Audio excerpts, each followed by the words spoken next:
Kasabay ng nagmamadaling ulat, Panginoon, kakilakilabot. Ang lihim na kaharian ay ganap ng ninakawan. Ang sumunod ay ang larawan ni Ying Xiangyu na buong ganda at biyaya kasama si Yans na nagre-reminisce dahil sa mabilis kong paglinang. Nakakuha ako ng pabor mula sa maraming marangal na kababaihan kabilang ang Empress Ying Xiangyu ng Great Qin.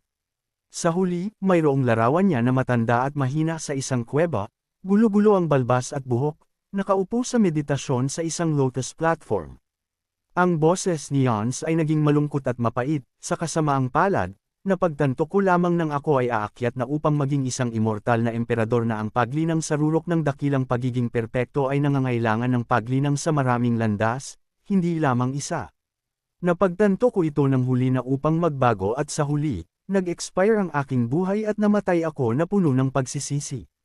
Isinasara ang masakit na alaala ng nakaraang buhay, tiningala ni Yeon ang langit, mahigpit na kinukuyom ang kanyang mga braso na parang nangangako sa kanyang sarili.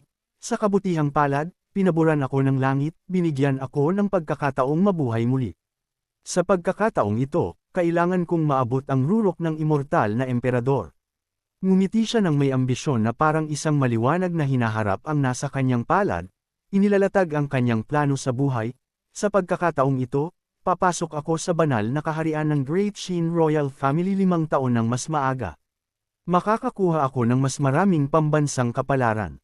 Kung makakakuha rin ako ng puso ni Xing Yui, na pinapagamit sa kanya ang kanyang kapangyarihan ng hari upang tulungan ako sa paglinang, mas magiging mahusay iyon.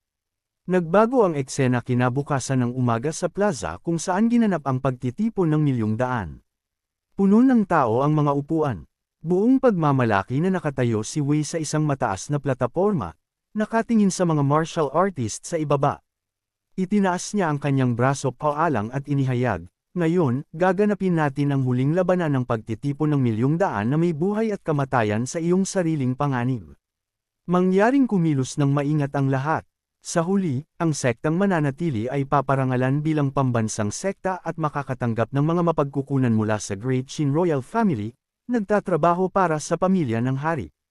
Pagkatapos ng pagraranggo ayon sa puntos, ang nangungunang 10 sekta ay kinabibilangan ng 3 marangal na pamilya na kinakatawan ng pinuno ng pamilyang Qin, pinuno ng pamilyang Lin, at pinuno ng pamilyang Wong, ang 3 kilalang sekta ng Jiangho kabilang ang Tiangeng Sect, Taishu Sect, Wanfang Sect, at syempre, mayroong sekta na tinalo ang iba pang sekta sa lihim na kaharian kahapon, ang Hongmang Sect na kinakatawan nina Xiao Xuan, Zuan, Tano, at Liu Meier, kasama ang 3 maliit na hindi kilalang sekta. Sa matataas na upuan, matagal nang nakaupo at nakikisalamuha si Yin sa mga manunood. Tumingin siya sa 10 sektang kwalipikado na lumahok sa huling labanan na nagtipon sa ibaba at malamig na umungol. Pagkatapos, ipinag-krus niya ang kanyang mga braso sa harap ng kanyang dibdib, bumubulong sa kanyang sarili. Hindi pa umakyat sa trono si Jingyu upang maging empress, tama. Ang mga mata ni Xiaowan ay nakatitig sa magandang silweta ng ikatlong prinsesa ng Great Qin, na casual na inilalabas ang kanyang buhok. Isang alon ng pagmamahal at marahil ay kaunting laway ang lumabas sa kanya habang bumubulong siya, napaka-inosente. Pagkatapos, biglang may ideya siyang naisip. Hinimas niya ang kanyang baba na may masamang ngiti, ang mga mata ay nagniningning sa kapilyuhan. Tama, naaalala ko na si Jingyu ay pinigilan ng natitirang kaluluwa ng nagtatag na general nang siya ay umakyat. Kung magpapakita ako sa oras na bayani na, Nagel iligtas sa dalaga, hindi ba iyon ay isang kamanghamanghang paraan upang makipag-ugnayan kay Xingyu, tulad ng 5 taon ng mas maaga? Bingo! Sakto, sumabog ang boses ni Wu sa arena, ngayon na nandito na ang lahat, opisyal na magsisimula ang huling laban ng pagtitipon ng 1,000,000. Ang tunog ng bota ay umalingaw sa lupa habang ang mga sabik na kalahok ay gumagalaw, ayaw mag-aksaya pa ng oras. Nakita ang trio ng Hongmang Sect na napapalibutan ng mga cultivator mula sa ibang sekta, sumabog ang mga manunood sa bulong-bulungan, tingnan mo. Ang 3 malalaking angkan at maging ang Chongqing Sect ay nakikipag-ugnayan sa Hongmang Sect. Kahapon, sila ay napaka-arogan, ngayon, nararanasan nila ang kanilang sariling gamot. Nakita ang kanyang dating kaibigan na nakatayo sa labas na nakapamaywang, hindi napigilan ni Chung Linling daw rin ang panunukso, "Li Dayu, bakit hindi ka sumasali?" Ang nakaupo sa sidelines at umaani ng benepisyo ay hindi naman tila iyong estilo. Hinarap ni Lei Jianfang ang kanyang kaibigan, sumagot ng tanong, hindi ba ganoon din ang ginagawa mo? Sumabog sa tawa si Chungling Daoren, nagdaragdag pa ng apoy, haha. Sa totoo lang, huling pagkakataon nating nagkita, ikaw ay nasa Nantsoul second stage lamang. Pagkatapos ng lahat ng taon na ito, nananatili ka pa rin sa parehong lugar. Nananatiling kalmado si Lei Jianfang, bagaman itinatago niya ang kanyang tunay na damdamin. Ang puso ko ay nakatuon sa espada at lahat ay naging maayos mula sa pag-unawa sa pamamaraan ng isip hanggang sa pagkuha ng intensyon ng espada. Naiiwan lamang ako sa hangganan ng puso ng espada. Inabot ni Lei Jianfang ang kanyang hawakan ng espada, naiwan ako sa kaharian ng puso ng espada sa mahabang panahon at wala pa akong pag-unlad. Ngayon nakikita ko na ang lakas ng isang tao ay hindi walang hanggan. Narinig ang kanyang kaibigan na naglalabas ng kanyang damdamin, ibinaba ni Chong Iling Daoren ang mapaglarong kilos at naging seryoso, kung gayon, bakit hindi ka humingi ng gabay mula sa isang sikat na guro upang ituro sa iyo ang tamang direksyon? Naalala ang mga pananaw sa puso ng espada na ipinakita ni Xiaowan, sabik na iminungkahi ni Chungling Daoren, nakita mo ang galaw ni Xiao kahapon, hindi ba? Kung makahanap ka ng paraan upang pilitin siya na ibigay ang kanyang mga pananaw sa espada, malaking benepisyo iyon para sa iyo. Pagkatapos, nag-alsa siya ng posisyon ng pakikipaglaban, buong kumpiyansa na idineklara, wala akong pakialam kung ang Taisho sect ay maging pambansang sekta. Para sa kapakanan ng ating maraming taon ng pagkakaibigan, hayaan mong subukan ko siya ng isang beses. Nakita ang kanyang mga kaibigan na biglang nag-alab at handang sumama sa laban upang tulungan siya, frantically na sinubukan ni Lei Jianfang na pigilan siya, hindi. Ngunit bago pa niya matapos, isang nakakabingi na pagsabog ang pumutok, na sinundan ng isang kisap ng gininto ang espada na parang karit ng kamatayan, na sinamahan ng alikabok at sigaw. Nagliparan ang mga katawan sa ere kasama ang mga debris. Ang eksena sa harap ni Lei Jianfang ay nagpahiyaw sa kanya ng gulat, ano? Sa tabi niya, namutla ang mukha ni Chung Iling Daoren sa takot, nanlaki ang kanyang mga kilay, kumikulam ang kanyang mga ngipin, at nanlalaki ang kanyang mga mata sa hindi kapanipaniwala.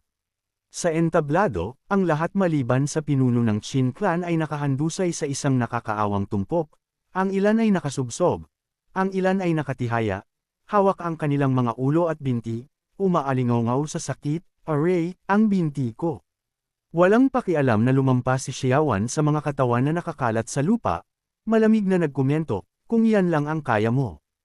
Habang siya at ang dalawang dilag ay casual na naglalakad patungo sa mga manunood, tinapos niya ang kanyang pangungusap. Namingiti, tila ang Hongmang sect ang magtatagumpay ngayon.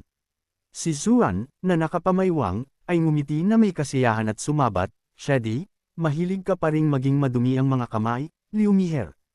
Habang humanga sa mga kasanayan ni Xiaoshuan, nagkunwari siyang walang pakialam na sinasabi, Sok, ayos lang. Sa mga manunood, isang sabik na manunood ang hindi makapigil sa kanyang tuwa, sinampal ang lalaki sa harap niya sa ulo at sumigaw, nananaginip ba ako? Tinalo niya halos lahat ng mga nangungunang cultivator ng mag-isa. Ang lalaki sa ibaba ay galit na nagngangalit, hoy, sino ang sumasampal sa akin? Isang kalapit na manunood ang sabik na sumabat, hindi ka nagkakamali, nangyari ang lahat sa isang iglap. Umakyat si Wu sa entablado, itinuro ang mga natalong kalahok na nakahiga pa rin sa sahig at inihayag. Ang Changshang Sex, Wang Clan, at Lin Clan ay disqualified. Ang sitwasyon ay ikinagulat ni Yafan at hinimas niya ang kanyang baba, bumubulong, hanggang sect. Pagkatapos ay bamulong sa kanyang sarili, kakaiba iyon. Hindi ko naaalala na narinig ko ang sektang ito sa aking nakaraang buhay. Sa ilalim ng entablado, ang pinuno ng Qin Clan, na may galit na mukha, ay itinaas ang isang kamay na kumakalusko sa parang kidlat na espiritual na enerhiya. Nagngingit-ngit siya, ang natatanging pamamaraan ng pagpapalakas ng katawan ng Qin Clan, Thunderous Beast Imprint. Nang matapos siya, ang kanyang braso ay nagbagong anyo sa paa ng isang halimaw na hayop na nababalutan ng matigas na asol na balahibo at matatalim na kuko. Ibinato niya ang kanyang kamay ng hayop pasulong na may nakakatakot na ngiti. Mangyaring bigyan ako ng kaliwanagan, Elder Xiao. Itinaas din ni Xiaowan ang kanyang kanang braso, nagtitipon ng espiritual na kapangyarihan, desidido na subukan ang kanyang bagong pamamaraan, ang Yin Yang Five Elements Body Art, at masiglang sinabi, "Ako rin ay bago sa pagpapalakas ng katawan at gusto kong magtanong sa mga tao na makipagpalitan ng payo at matuto." Matapos malaman na ang kalaban ay gustong makipagkumpetensya sa mga pamamaraan ng pagpapalakas ng katawan, binuksan din ni Xiaoshuan ang teknik ng Yin Yang Five Elements ng walang pag-aalinlangan upang salubungin ang galaw. Sabay silang sumugod upang magpalitan ng mga suntok. Ang dalawang aura, isang ginto at isang asul, ay nagbanggaan tulad ng nagngangalit na bagyo, lumilikha ng nakakatakot na pagsabog. Napagtanto na ang gininto ang aura ay unti-unting lumalamon at bumabagsak sa kanyang braso, nagpanik ang pinuno ng pamilyang Qin, bumubulong sa kanyang sarili, ang lakas ng batang ito ay nakakatakot. Bagaman hindi binanggit ng malakas ng matanda, halos nabasa na ni Xiaowan ang sitwasyon mula sa kanyang pangit na mukha. Ngumisi siya, "Iyan lang ba ang kaya mo?" Sumigaw si Xiaowan, "Umalis ka sa daan." Kasabay nito, ibinuhos niya ang lahat ng kanyang lakas sa kanyang braso, nagpakawala ng isang napakalakas na saksak ng palad, na nagpatamba sa kanyang kalaban. Hindi na makahawak ang matanda at lumipad pabalik na parang rocket. Si Xiaoshuan, na pinipiga ang nagliliyab na aura gamit ang kanyang palad, ay tumingin sa pinuno ng pamilyang Qin na may paghamak, "Ang lakas mo ay hindi pa nga umaabot sa ilang lalaki na nakilala ko noon."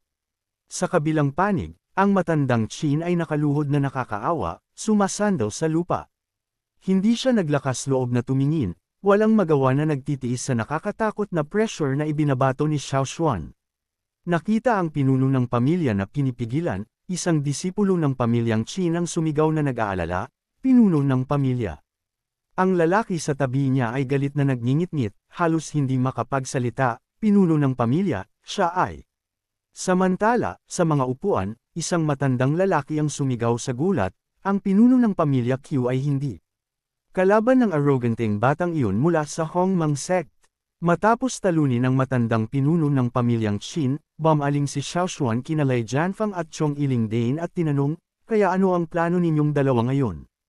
Nagulat silang dalawa. Sa pagtataka ng lahat, biglang yumuko si Lei Jianfang ng magalang na sinasabi, "Lei ay matagal nang naiwan sa landas ng intensyon ng espada ng walang pag-unlad. Matagal na akong nag-iisip ng make-up Eitan. Ngayon, sana ay hindi masama ni Xiao Daoyu ang pagbibigay sa akin ng ilang payo." Ang kakaibang kilos na ito ay agad na nagdulot ng gulo sa mga upuan. "Diyos ko, gusto ng pinuno ng Wanfang sect na humingi ng gabay kay Xiaoshuan ng Hongmang sect. Nananaginip ba ako?" Nagulat din si Xiaoshuan sa kahilingang ito. Hinimas niya ang kanyang baba nang nag-iisip at dahan daw ang sinabi, "Gusto mong matuto ng maliwanag na intensyon ng espada, ha?" Okay. Itinaas niya ang isang daliri, ngumiti habang nagmumungkahi ng isang kondisyon, "Eto ang deal, bibigyan kita ng dalawang pagpipilian. Isa, maging disipulo ko." Isang manunood ang hindi makapigil sa kanyang tuwa, itinuturo ang arena na may galit na ekspresyon, "Gusto mo na maging disipulo ng Hongmang set si Lei Jianfang." Napaka-mapangahas. Ang lalaki sa tabi niya ay sumigaw sa gulat, ang kapangyarihan ng One-Hand Immortal Severing Sword ni Lei Jianfang ay walang kapantay. Siya ang Immortal Severing Sword God ng Great Qin. Sa ilalim ng arena, ngumiti si Xiaowan at itinuro ang pinuno ng Tai Ishu sect, ipinagpatuloy ang kanyang hindi natapos na mga salita, "Dalawa, talunin mo si Chongling Daoren sa tabi mo." Nagpanik ang kalbong matanda at naguluhan. Ito, narinig ang pangalawang kahilingan ni Xiao, tahimik si Zuan sa kanyang shidi. Kinamot niya ang kanyang ulo, ibinaba ang kanyang mga mata at bumantong hininga, ganoon pa rin. Mahigpit na hinawakan ni Lei Jianfang ang kanyang espada, nag-aalangan, habang ang kanyang isip ay gulong-gulo. Nag-iisip, ayos lang sa akin na sumamba sa isang mahusay na cultivator bilang master, ngunit ano ang intensyon ni Xiao Dao? Tiningnan niya si Xiaoshuan at hinulaan ang kanyang mga intensyon, sinisiyasat ba niya ako upang makita kung gaano ako kahusay na makipaglaban kay Chongling Daoren? Sa pag-iisip nito, sumulyap si Lei Jianfang sa matandang pinuno ng Tai Ishu sect at naisip, bagaman ako ay isang maliit na cultivation realm sa ibaba ni Chongling Daoren, ngunit sa mga tuntunin ng intensyon ng espada, ang isang maliit na cultivation realm na ito ay malayo na parang langit at lupa ng maliwanag na intensyon ng espada. Hindi si Chong Lingling daw rin ay isang sword cultivator na maaaring makalusot sa ibang paraan, ngunit ako. Matapos maging malinaw ang kanyang mga salik, bumaling si Lei Jianfang sa kaibigang Daoist, itinaas ang kanyang espada paalang at sinabi, Dao, mangyaring patawarin mo ako. Ang enerhiya ng espada ay lumipad mula sa espada, umakyat ng masigla at malakas. Sumigaw si Lei Jianfang, Immortal Severing Sword, upang i-activate ang Porma Sayon. Ang Porma Sayon ng espada ay nagpakita ng mas maraming berdeng silk soft sword sa paligid niya at sinabi niya, iniimbitahan si Chong Iling daw rin, iniimbitahan ng pinuno ng Tai Ishu sect. Napangiti at nagreklamo, hindi inaasahan. Ang mahirap na Daoist na ito ay nagbuhat ng bato upang ihagis sa sarili kong paa. Walang imak na nakatingin si Lin Ziyi sa porma sayon ng espada, sumisigaw sa pagtataka. Hindi ba iyan ang silk soft sword na ginamit ni Shifu? Hinimas din ni Xiao Xuan ang kanyang baba at bamulong, silk soft sword, kaya ang dami pala. Mukhang maraming beses na binigyan ng gantimpala ng sistema ang silk soft sword. Siguradong mayroong ilang lihim na nakatago. Balik sa labanan, itinuro ni Lei Jianfang ang kanyang espada pasulong. Habang kinokontrol ang enerhiya ng espada upang umatake gamit ang silk soft sword. Nasaksihan ni Chunling daw rin ang isang napakatinding laban at ang mga manunood sa ibaba ay balisa rin, sabik na nag-uusap, ay, Diyos ko, ito ay talagang nakakapagpakilig. Napakakilig. Ang pinakamalakas na cultivator na si Chong Lingling din ay nakaharap sa pinakamalakas na sword cultivator, si Jianfang. Hindi ko alam kung sino ang mananalo. Sa sandaling ito, mabilis ding binuksan ni Chong Iling daw rin ang isang asul na diamond pattern shield upang lumaban habang buong pagmamalaki na ipinakikilala, ang aking Vajra Seal, ang pagsulong ay makapagpapalakas ng katawan at ang pag-atres ay makapagpapataas ng depensa.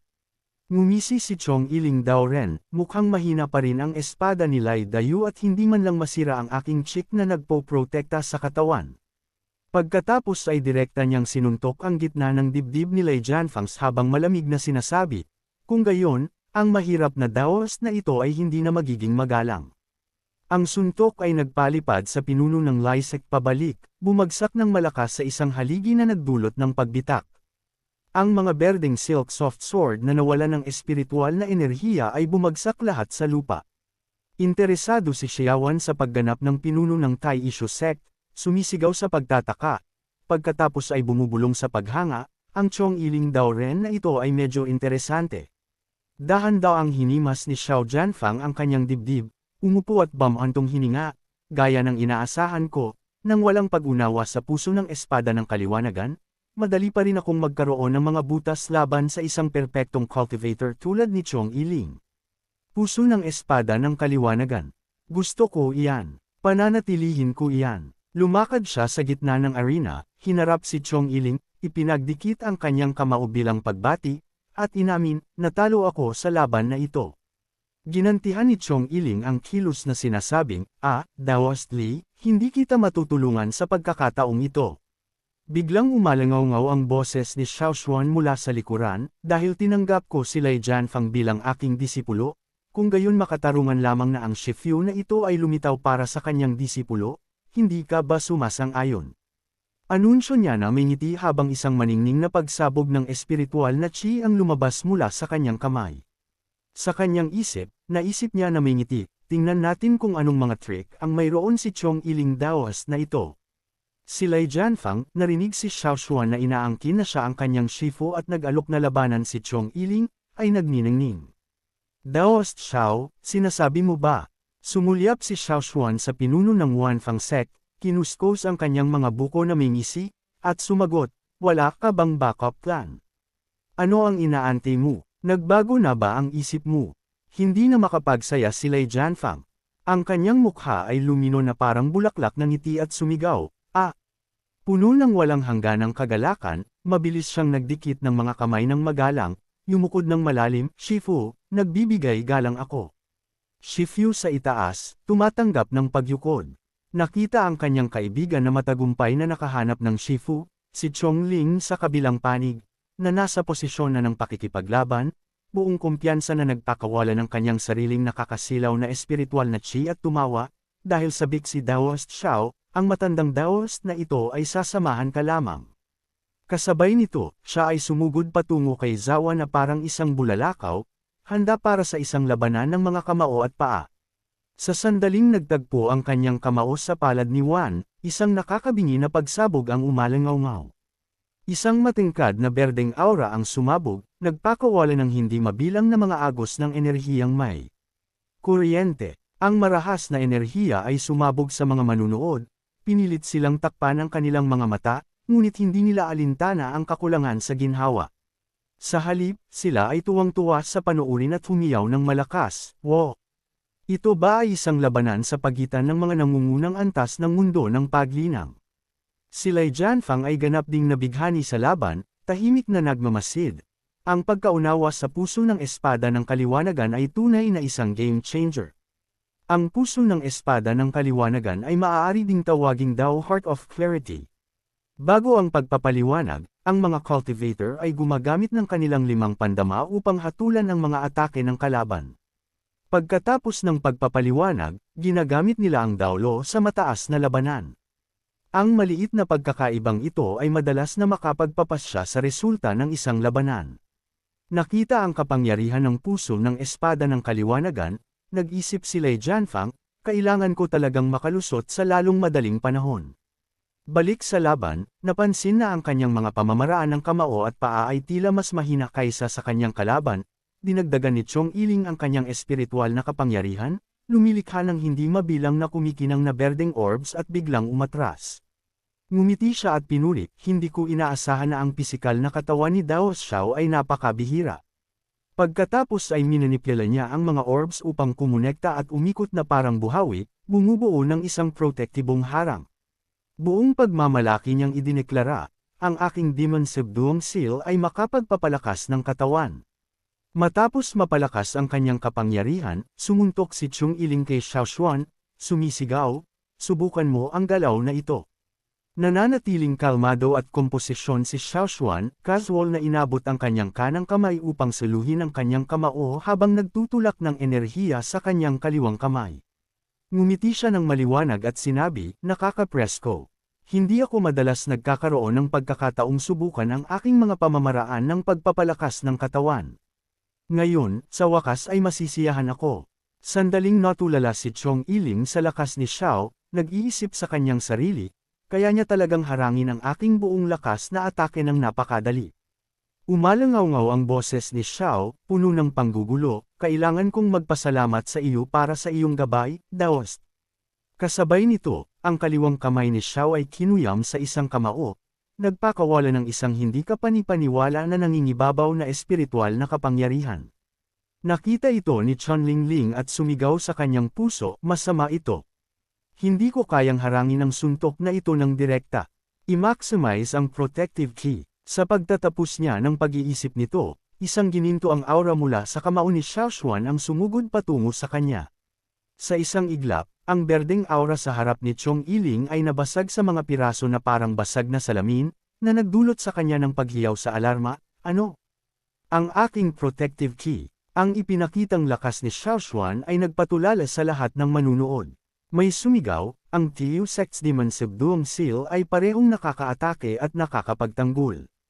Kahit nang ginamit ni Lei Jianfang ang lahat ng kanyang lakas, hindi niya nasira ang protective key, ngunit winasak ito ni Xiao Xuan sa isang suntok. Habang nagulat pa rin si Chong Iling, nagpakawala si Xiao Xuan ng isa pang orb ng enerhiya, ang kanyang mga mata ay kumikislap ng 2 pulang ilaw at isang boses na puno ng kayabangan, kung wala ng ibang kasanayan si Daoist, kung gayon ito na ang katapusan. Sa mga salitang iyon, nagngingit-ngit si Xiao Xuan at pinakawala ng gininto ang espiritual na enerhiya patungo kay Chung Ling. Isang nakakatakot na pagsabog ang umalangaw-ngaw. Ang enerhiya, tulad ng isang higanteng gininto ang palaso, ay nagpalipad kay Chong Iling pabalik sa bilis ng liwanag. Ang kanyang katawan ay bumagsak sa likod ng pader, na nagdulot ng pagbitak at pagbasag nito sa mga piraso. Isang malinaw na boses ang umalangaw-ngaw, ang pinakamalakas na cultivator na si Chong Iling ay natalo pala. Sa mataas na tore, ang emperador ng Dakan ay nagreklamo na may namumutla na mukha, kahit si Chongling ay natalo. Isang batang manunood ang biglang tumayo, nanlalaki ang mga mata at sumigaw, "Diyos ko!" Tinalo pala ni Xiao Xuan si Chong Iling. Ang isa pa ay pantay na nagulat na nagsasabi, napakabata pa niya ngunit napakatalino. Isang tunay na henyo, si Lei Jianfang, na nakatayo sa labas bilang isang manunood, ay hinimas lamang ang kanyang balbas at bamulong sa kanyang sarili. Ang makayanan ng isang suntok mula kay Daos Chongling ay nagpapatunay na ang kanyang pisikal at kaluluwa ay hindi bababa kay Chong Iling. Bukod pa rito, ang antas ng talino ng kanyang Dao Heart ay mas mataas kaysa kay Chongling at mas mabilis ang kanyang reaksyon. Hindi kawalang katarungan na natalo si Chong Iling sa laban na ito. Mukhang medyo hirap si Chong Iling Daoist matapos ang mapangwasak na atake ni Xiao Xuan. Hirap siyang umupo mula sa alikabok at dumi na nakakalat pa rin sa arena floor. Pagkatapos, nakatayo siya at humakbang pasulong, ipinagdikit ang kanyang kamao bilang pagkilala. Sa laban na ito, ang hamak na Daoist na ito ay natalo. Sa isang sulok ng mga upuan, nagulat si Yifan sa nasaksihan niya. Ang puso niya ay nag-cha-cha. Ano, kahit si Daoist Chong Iling ay hindi kalaban ni Xiao. Siya at ang sword god na si Xian Xian ay malamang na magiging malalaking pangalan balang araw, mamamayag pag. Tinitigan niya ng matindi ang nagwagi, ang kanyang isip ay bumubulong, bakit hindi ko kailanman narinig ang Xiao Xuan na ito sa aking nakaraang buhay?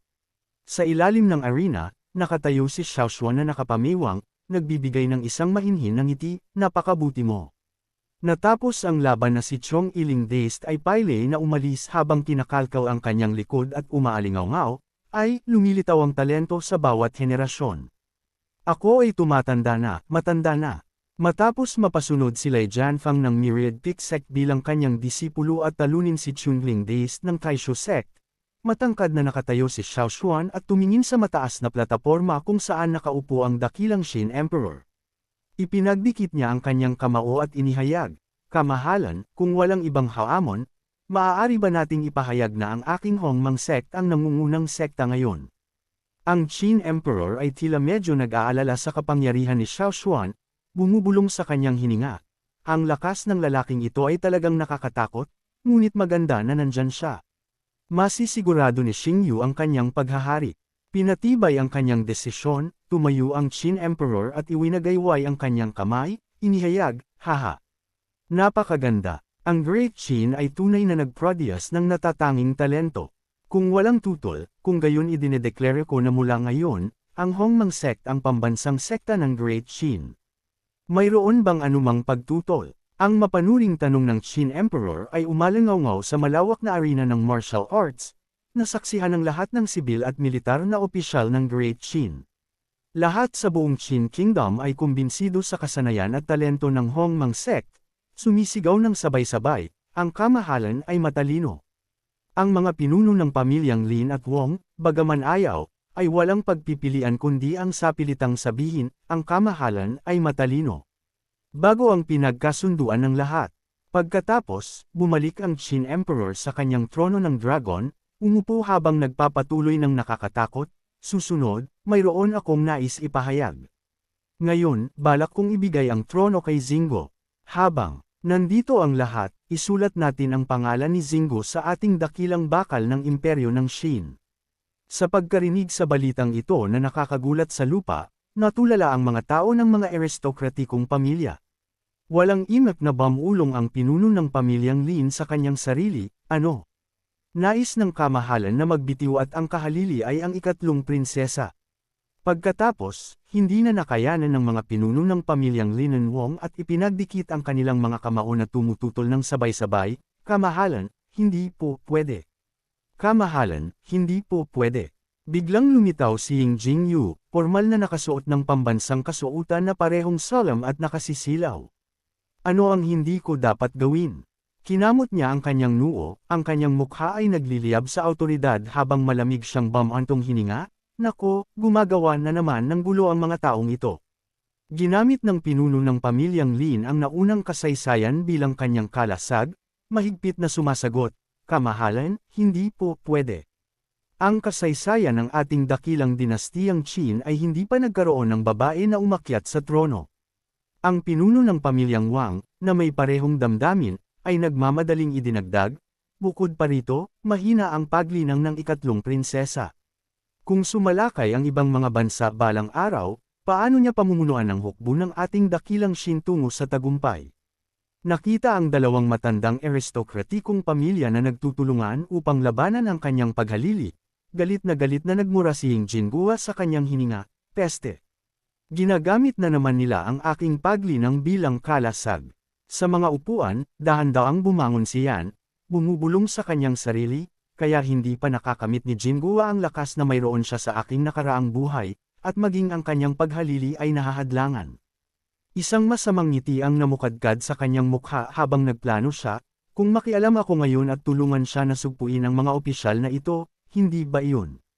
Bago pa man ganap na maload ng kanyang utak ang isipan at bago pa man siya makatayo upang gumawa ng anumang bagay, sumigaw siya sa pagtataka dahil sa sandaling iyon, isang pares ng matatag na paa ang humakbang pasulong, nagsasalita ng may mapagmataas na boses, sa pangalan ng punong disipulo ng dakilang Qin National Sect, nais kong ipagpatuloy ang tradisyon ng matuwid na paghalili. Ano ang mali doon? Sumulyap si Ying Jingyu sa papalapit na figura, tahimik na tinatawag ang Shifu. Itinaas ni Xiao Xuan ang kanyang kamay, inaktibo ang kanyang ki na sumabog na parang kuryente at apoy, at ngumiti ng misteryoso upang tiyakin siya, maging panatag ka, disipulo. Ngayon, tutulungan kita sa mga taong ito. Pagkatapos, ipinatawag niya ang hindi mabilang na gininto ang espada, idinagdag ang deklarasyon, sinumang nagdududa sa master na ito ay puputulin ko para sa iyo. Sinumang hindi susuko, bubugbugin ko hanggang sa sumuko sila. Sa sandaling natapos magsalita si Xiao Xuan, iwinagayway niya ang kanyang kamay, binubuksan ang BWA formation sa itaas ng kanyang ulo. Isang kagubatan ng espada at tolda ang namumukol, naghihintay ng mga utos. Agad na nagdulot ng psikolohikal na lindol ang nakakatakot na mga salita ni Xiaowan sa mga naruroon. Nanlaki ang kanilang mga mata at bumagsak ang kanilang mga panga habang sumisigaw sila, ano? Kinilala pala ng ikatlong prinsesa si Xiao Xuan ng Hongmang Sect bilang kanyang Shifu. Tiningnan ni Ying Shangyu si Xiaowan na may mukha na puno ng emosyon na naglalaman ng malalim na pasasalamat, ngunit tanging pagmamahal lamang ang kaya niyang itawag sa kanyang puso, Shifu. Bumaling si Xiao Xuan, inabot ang kanyang kamay at kinumo ang ulo ni Ying Shinungu na parabang nagbibigay ng paghikayat at nagpapalakas ng kanyang espiritu at sinabi, sige, anak. Bawiin mo ang lahat. Buong tiwala ang ikatlong prinsesa sa kanya at malambing na sumagot, oo. May suporta mula kay Xiao Xuan, buong kumpiyansa na lumakad si Ying Shangyu patungo sa dalawang matandang aristokratikong pamilya, ang kanyang pangangatwiran ay matalim at malakas. Kung kinikilala ninyong lahat ang Hongmang Sect bilang pambansang sekta, kung gayon bilang miyembro ng Hongmang Sect, ano ang dahilan kung bakit hindi ako karapat-dapat sa trono? O sinasabi ninyo? Walang takot at walang pag-aalinlangan niyang itinuro ng direkta ang dalawa, itinaas ang kanyang boses upang ipagpatuloy ang kanyang pagtatanong, na ang dalawa ninyong pamilya ay matagal nang nakikipagsabuatan sa una at pangalawang prinsipe at sa makatuwid ay dapat na labanan ako ngayon. Tinamaan mismo sa masakit na punto ni Ying Shangyu, nang itim ang mukha ng mga pinuno ng pamilyang Lin at Qin, nagmumura sa loob, peste. Gayunpaman, ang pinuno ng pamilyang Lin ay hindi handang sumuko ng madali. Inabot niya ang kanyang kamay patungo sa ikatlong prinsesa, patuloy na pinipilit siya, kamahalan, ang bagay na ito ay hindi dapat ituring na isang laro. Ang Hongmang Sect ang pambansang sekta ngayon, ngunit sino ang makapagsasabi na hindi sila magkakaroon ng ligaw na ambisyon sa hinaharap?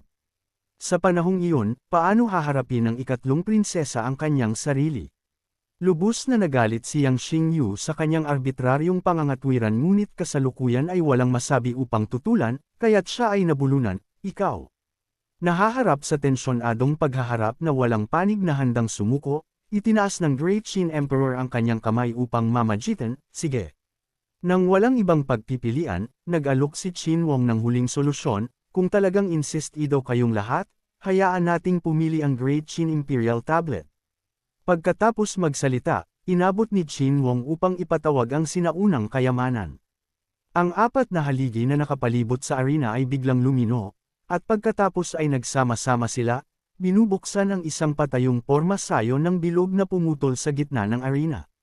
Patuloy itong naglalabas ng hindi mabilang na mga agos ng maningning na aura na umikot at pagkatapos ay mula sa loob ng ulap, isang malaking imperial na tablet ang nakatayo na matangkad na parang tore na may mga pangalan na unti-unting lumilitaw, na nagpapatulala at nagpapahanga sa lahat ng mamamayan.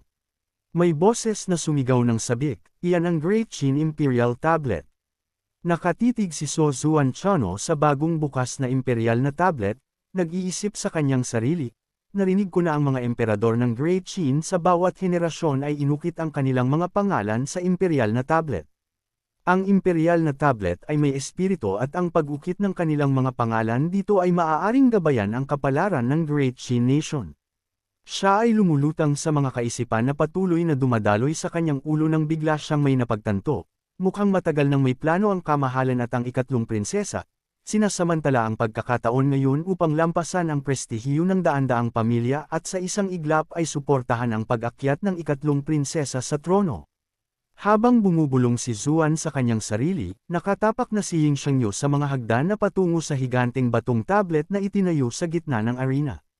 Ang ginintoang espiritual na enerhiya ay patuloy na gumagalaw sa paligid ng imperial na tablet. Matapos akyatin ang lahat ng hagdan, ibinuko ni Ying Xiangyu ang kanyang palad, inaktibo ang espiritual na enerhiya upang buksan ang pasukan habang nag-iisip sa kanyang sarili, ngayon, kailangan kong yukit ang aking pangalan. Sa ilalim ng kontrol ng kanyang palad, ang aura ay nagtipon ng higit pa, dumadaloy, nagbabago, at umikot sa isang spiral. Makalipas ang isang sandali, ang lugar kung saan nag-condense ang nagbabago-bagong aura ay bumuo ng isang nagniningning na pasukan, tulad ng pasukan sa isang grotto. Ang nakasisilaw na ilaw ay suminag palabas, nagpapahiwatig ng mahabang anino ni Ying Xiangyu sa likuran niya. Naramdaman ang malakas na espiritual na ilaw na parang sinusubukang hilahin siya papasok, agad siyang pumikit, itinaas ang kanyang kamay upang takpan ang kanyang mukha, at sumigaw sa gulat, "Ah!" Sa sandaling iyon, sa itaas ng mga upuan, mabilis na sinamantala ni Hamhaka ang pagkakataon, nagmadaling umalis sa kanyang upuan, kumari pa ng takbo na parang palaso, at natawa sa kanyang sarili, ito na ang sandali. Ang biglaang kilos niya ay nagulat sa dalawang kapatid na marshal na nakaupo sa malapit, nanlalaki ang kanilang mga mata, nakangga nga sa pagtataka. Naramdaman din ni Xiaowan ang abnormal na paggalaw ng isang tao at hindi sinasadya na nanlaki ang kanyang mga mata at sumigaw sa loob, "Hiya!" Habang direkta siyang patungo sa bukas na espasyo, ngumisi siya sa kanyang sarili, kinuha ni Xiaowan ang lahat ng aking atensyon, ngunit anuman, ang imperial na tablet na espasyong ito, bukod sa mga inapo ng pamilya ng hari, tanging ang espiritual na pakiramdam ng isang espiritual na pisikal na katawan ang makakapasok. Xing Yui, nandito ako upang tulungan ka. Kinailangan niyang makialam sa buhay ng ikatlong prinsesa ng bansang Great Qin at mabilis na pumasok sa nagbabago-bagong pasukan. Binago ang eksena sa loob ng espasyo ng imperial na tablet. Pagkalipas ng ilang sandali, hindi na naramdaman ni Ying Xiangyu ang pagkasindik at dahan-daang binuksan ang kanyang mga mata.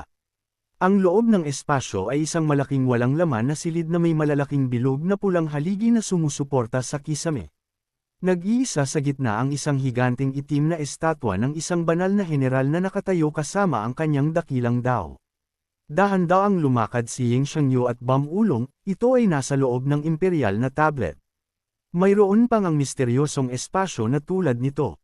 Habang nagsasalita siya, tumingin siya sa paligid, hindi napapansin ang estatwa sa likuran niya na nakatitig sa kanya ng nagliliyab na pulang mata. Biglang gumalaw ang ulo ng estatwa, gumawa ng tunog na parang kaluskos na sinundan ng malakas na sigaw na puno ng kabangisan, mapangahas. Na nagpatigil kay Ying Xiangyu ng biglaan, ang kanyang isip ay naguluhan at hindi niya nauunawaan ang nangyayari. Nang maramdaman niya ang tunog na nanggagaling sa likuran, lumingon si Ying Xiangyu sa takot at tumingin, nagtatanong, "Sino iyan?" Ang estatwa ay naglalabas na ngayon ng dalawang agos ng maningning na asol na aura na parang sipit, galit na pinagsasabihan na may madilim na mukha, isang simpleng babae ay naglakas loob na magnasa sa kataas-taasang trono at nilalapastangan ang dignidad ng emperador. Tunay na karapat-dapat ng 10,000 kamatayan. Nakatitig si Ying Xiangyu sa estatwa na ganap na namangha, nanlaki ang kanyang mga mata, Nakanganga ang kanyang bibig, nagtatanong sa kanyang sarili, hindi ba ito ang nagtatag na banal na general na nagbantay sa Great Qin sa pagtatatag nito?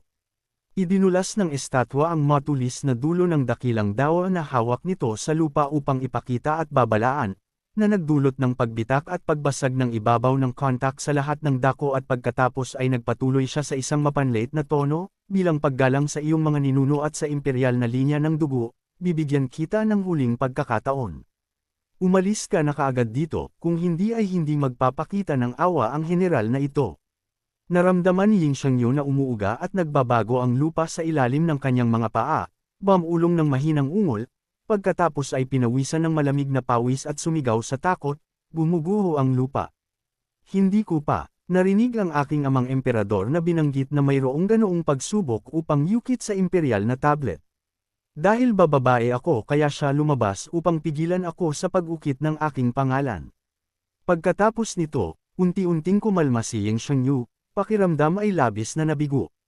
Naisip niya, batay sa anong batayan hindi ako pinapayagang maging emperador. Pagkatapos ay nagalit siya, ang kanyang mga salita ay nagdadala ng kalungkutan at ayaw, na para bang gusto niyang sumigaw ng galit. Naalala ang lahat ng kanyang pinaghirapan upang makamit ngayon, habang lalo niyang iniisip, lalo siyang nagtatampo. Irite siyang sumagot, ako ang nakaisip kung paano harapin ang mga marangal na pamilya.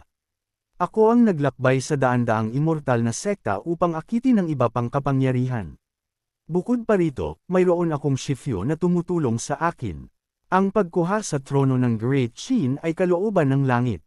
Anong karapatan ng isang natitirang walang ari na kaluluwa na kwestiyonin ako?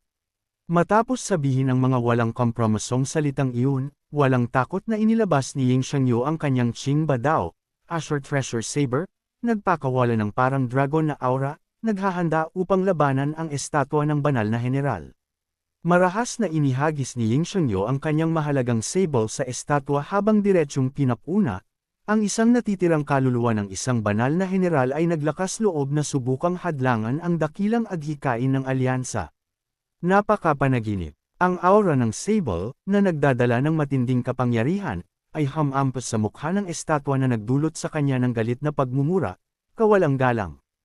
Paano ka naglakas loob? Pagkatapos ay kinuyam ng banal na general ang kanyang dakilang sable at diretsyong hamampas pababa habang sinasabi, dahil matigas ang ulo mong tumanggi na umatras, kung gayon wala akong pagpipilian kundi ang kumilos ng mag-isa.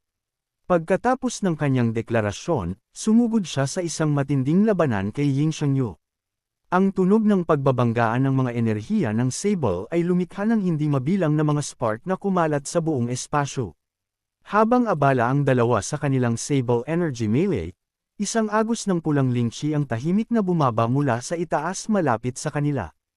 Lumitaw si Yaon pagkatapos ng pulang aura, agad na natulala sa kakaibang eksena sa loob, nakanganga ang kanyang bibig habang sumisigaw, ito ang espasyo sa loob ng bakal ng emperador.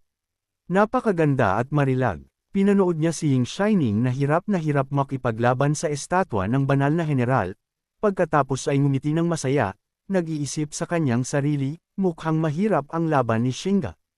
Oras ko na upang umatake. Habang si Ying Xiangyu at ang natitirang kaluluwa ng banal na general ay abala sa isang matinding labanan, bushing na tinamaan siya ng kalaban. Tinamaan siya ng aura ng sable na nagdulot sa Azure Dragon Saber na hawak niya na lumabas sa kanyang pagkakahawak. Ang Qing Roughshi Sword na lagi niyang daladala, na siya ring Reg along pag-a-apprentice ni Xiao Xuan sa kanya, ay biglang nanginig ng marahas at pagkatapos ay biglang lumipad ng mag-isa. Sumigaw si Ying Xiangyu sa gulat, ano ang nangyayari? Lumipad pala ang Roji Rao Sword. Maaari kaya na naramdaman ng espiritu ng espada ang panganib.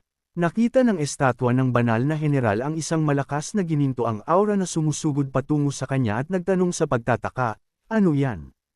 Habang Blanca pa rin siyang sumusubok na alamin kung ano ang lumilipad na bagay, inatake ng Rao Sword ni Ying Jinbua. Ang Qing Da Dao, broadsword, sa kanyang kamay ay nabasag sa mga piraso na nagdulot sa kanya ng paglundag sa gulat muli, sumisigaw, ano? Nakita ang kapangyarihan ng espada at naaalala ang mga salitang ipinangako ni Xiao Xuan sa kanya noon. Lalo pang naging kumbinsido si Ying Xiangyu, nag-iisip, tama si Shifa. Tutulungan niya ako na maging pinuno ng kaharian.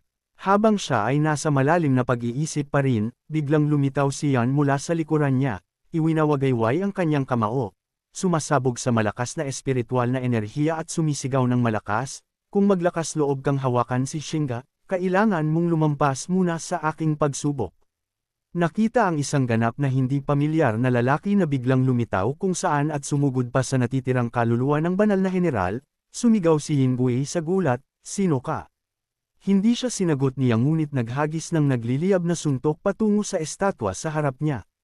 Ang natitirang kaluluwa ng banal na general ay bahagyang umurong sa pagtataka, nag-iisip sa takot, banayad na apoy.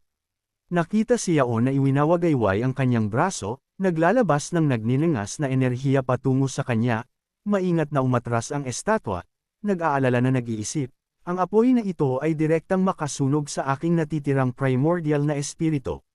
Hindi ko ito maipagsapalaran. Napansin din ni Yaon ang takot ng kalaban at lalo pang nasabik na umatake habang umingiti ng mayabang, mayroon kang magandang mata. Kung gayon, tikman mo ang kapangyarihan nito. Pagkatapos ng serye ng pag-urong at pag-iwas, biglang may napagtanto ang natitirang kaluluwa ng banal na general. Ngumiti siya at sinabi, kaya pala isang espiritual na katawan ng banal na pakiramdam. Hindi nakapagtataka na makapasok ka sa espasyo ng bakal ng emperador ng walang dugong bughaw. Matapos matukoy ang kalikasan ng kanyang kalaban, agad na lumikha ang estatwa ng isang matibay na pader ng lupa sa harap niya upang protektahan ang kanyang sarili na nagdulot ng pagharang sa marahas na kamao ni Yaon.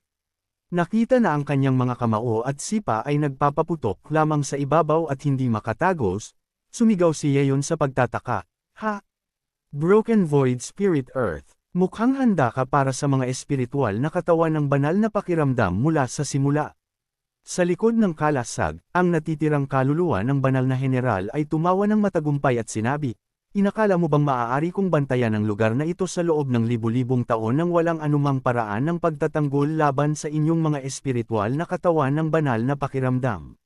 Simple, nakita na hindi matatalo ng lalaking iyon ang natitirang kaluluwa ng mag-isa, humakbang si Ying Shangyo upang tumulong.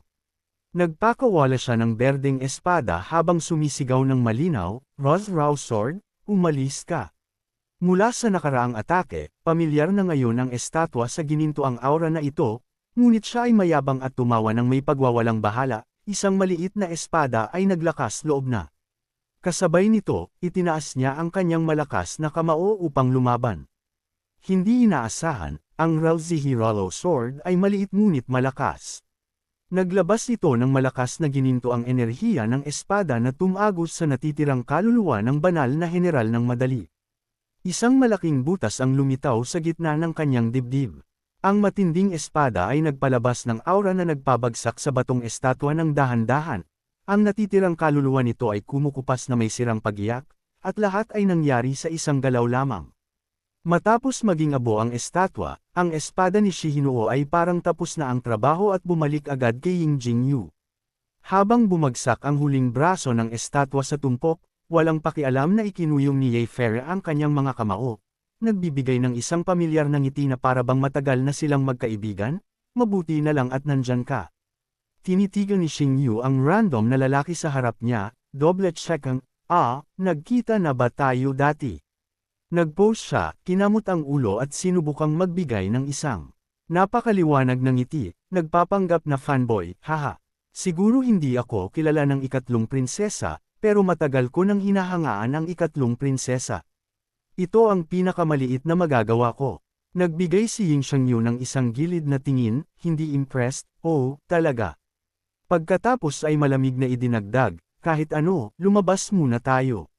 Ngunit sa loob, iniisip niya, medyo kainahinala ang lalaking ito. Hindi naman maharlika, pero nakakapasok dito. Kailangan kong imbestigahan siya mamaya. Napagtanto na matagal na siya sa Emperor Stella Space, umikot si Ying Jingyu na sinasabing, magmadali tayo at humanap ng paraan para makalabas. Si Ama at si Shifyu ay malamang na naghihintay sa labas, nag-aalala. Narinig ang pagbanggit niya sa kanyang Shifyu, nagliyab ang inggit sa puso ni Yan. Sumimangot siya sa loob, si Xiaoshuan na naman. Paulit-ulit siyang binabanggit ni Jingyu. Kailangan kong mag-ingat sa lalaking iyon. Bigla, hinawakan niya ang kamay ni Ying Shangyo, pinigilan siya, sandali. Aalis ka na lang. Alam mo bang may Emperor Dragon Shi na naiwan sa espasyo ng Emperor Steli, di ba? Ang pag-absorb nito ay makikinabang sa iyo. Itinaas ni Ying Xiangyu ang kanyang ulo, nalilito, Dragon Chi. Kinaladkad niya Fan si Ying Jingyu sa isang sulok at pinaupo. Umupo ka lang dito at ipaikot ang iyong cue sa paraang sasabihin ko sa iyo. Hindi nagtagal, bumahaw ang Dragon Chi sa katawan ni Ying Xiangyu. Nagbagong anyo sa nagliliyab na gininto ang Ling Chi na bumalat sa kanya. Pagkadilat ni Ying Jingyu, ang kanyang paglinang ay umakyat sa rurok ng core formation. Sumandal si Yan sa isang batong haligi, humihikab. Nakita na tapos na siya, nag-inat siya at sinabing, sa wakas, tapos na, ha? Makakaalis na ba tayo? Mamamatay ako sa antok. Tiningnan siya ni Ying Xiangyu, nagtataka, bakit mo ako tinulungan? Tumayo siya, nakapamiwang, ngumingiti na parang pusa, haha. Hindi ko ba sinabi na matagal na kitang hinahangaan, Jingyu? Ito ang pinakamaliit na magagawa ko. Hindi siya naniniwala, skeptical na sinasabing, iyon lang.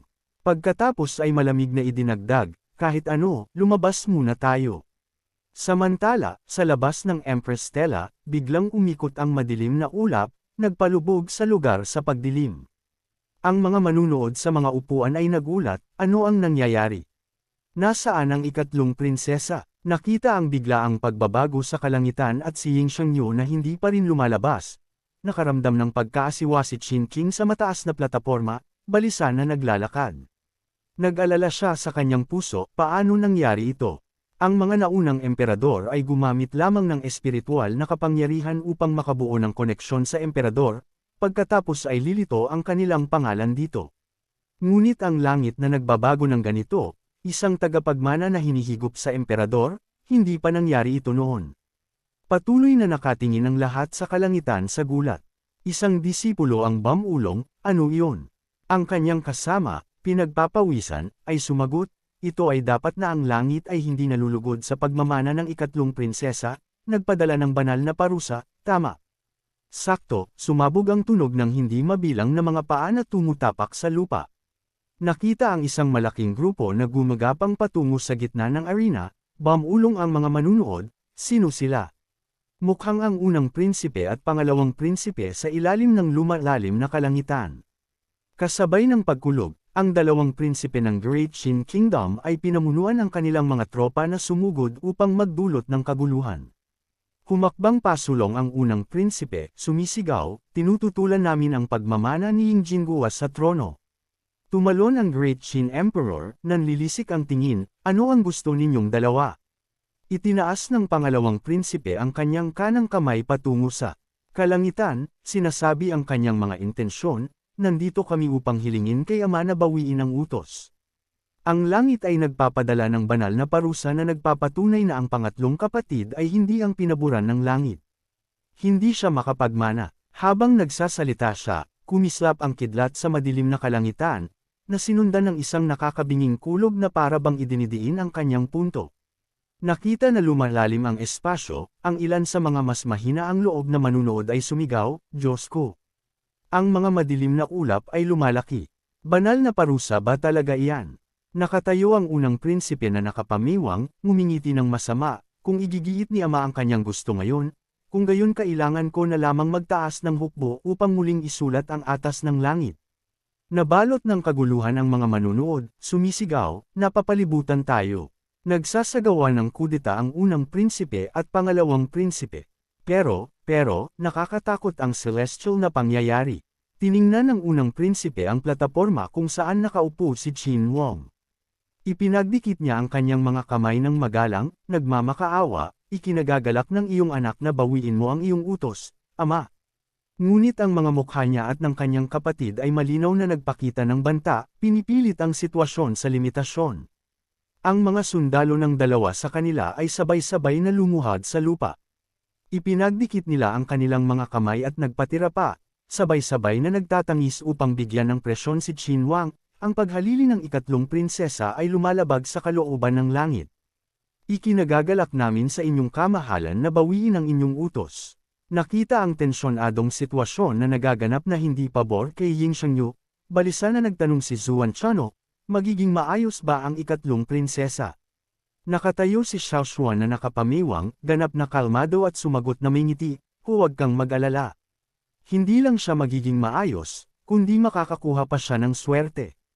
Ang dahilan kung bakit nagsalita si Xiao Xuan ng may gayong kumpiyansa ay dahil sa sandaling iyon, isang notification ng sistema ang lumitaw sa kanyang isip, balita, matagumpay na tinulungan ng host ang disipulo na umakyat sa trono, inactivate ang Tyrant Supreme Body ng Earth Grade Special Physique. Nakatanggap ng 00x reward. Nakakuha ng Chaos Body ng Earth Grade. Panimula, nakakuha ng Chaos Body. Espesyal na Earth Grade Physique. Bilis ng paglinang ay tumaas ng 10x. Pinagsama sa mga pamamaraan ng paglinang na nagpapahusay ng katawan, ang paglusot sa Heaven Grade ay makakapag-absorb ng Primordial Chaos Chi para sa paglago, nagpapabuo ng natural na Chaos Body. Binasa ni Xiao Xuan ang description ng bagong physique at bumhantong hininga sa loob, alam kong nakakatakot ang pag-activate ng Tyrant Supreme Body, ngunit hindi ko inaasahan na mas malakas ito kaysa sa aking inakala. Pagkatapos ay sinabi ni Xiao Xuan kay Zuan na may tiyak na tono, malapit nang lumabas ang ikatlong prinsesa. Sa sandaling natapos siya magsalita, dalawang nakakasilaw na gininto ang sinag ng liwanag ang sumugod diretso mula sa imperial na bakal na espasyo, na nagpagulo sa kalangitan. Lumitaw si Ying Zhangua, ang kanyang boses ay puno ng awtoridad, ako ay naging emperador. Nanlilisik siya sa mga tao sa ibaba, seryoso siyang nagtanong, naganap na ang kalooban ng langit. Sino ang naglakas loob na sumuwi? Sa likuran niya, nakatayo si Yan na nakapamiwang, nakangiti ng mayabang, ngunit walang nakapansin sa kanya. Nakita ng mga mamamayan ng Great Qin ang paglitaw ni Ying Jingyu at sumigaw, iyan ang ikatlong prinsesa. Sa oras na ito, ang dalawang sinag ng liwanag ay nagtanggal din sa madilim na ulap, ibinalik ang kalangitan na may mahinang sinag ng araw tulad ng dati. Nakita si Ying Jingyu na dahan-daang bumababa, napapalibutan ng mga gintong sinag ng liwanag na lumilipad, isang tao ang sabik na sumigaw, ito ay banal na liwanag. Siya ang emperador na itinalaga ng langit. Hindi sinasadya na natulala at nagkasala ang mukha ng pangalawang prinsipe. Sumulyap siya sa kanyang nakatatandang kapatid, walang masabi. Samantala, galit na galit ang unang prinsipe, nagngingit-ngit ang mga ngipin at nagtataka sa loob, iyan si Ying Jingyu. Labis na natuwa ang Great Qin Emperor. Ibinuka niya ang kanyang mga braso upang salubungin ang pagbabalik ng kanyang mahal na anak na babae, ngumingiti ng mabait at sinabing, haha. Banal na liwanag. Itinalaga ng langit na emperador. Hayaan mong tingnan ko kung sino ang maglakas loob na tutulan ng aking anak na babae. Lumakad si Ying Shangyu patungo kay Xin Wang, nakaramdam ng labis na pagmamalaki at tinawag, Ama. Hinawakan ni Xin Wang ang mga balikat ng kanyang anak na babae, masayang sinasabi, Xingyue, mahirap sa iyo. Sinundan niyan si Ying Shangyu, walang pakialam kung may nakapansin sa kanya o wala. Sakto, umalangaw-ngaw ang boses ng mga mamamayan ng Great Qin Kingdom na may maringal na paraan, batiin ng bagong emperador sa pagkuha ng trono. Na nagdulot sa emperador at Ying Shangyu na magulat at lumayo sa emosyonal na sandali ng muling pagsasama. Lahat ng nasa plataporma ay sabay-sabay na yumuko, patuloy na nagtatangis ng malakas, naway maghari ang Great Qin sa libu-libong taon. Naway maging walang talo ang angkan ng Qiang.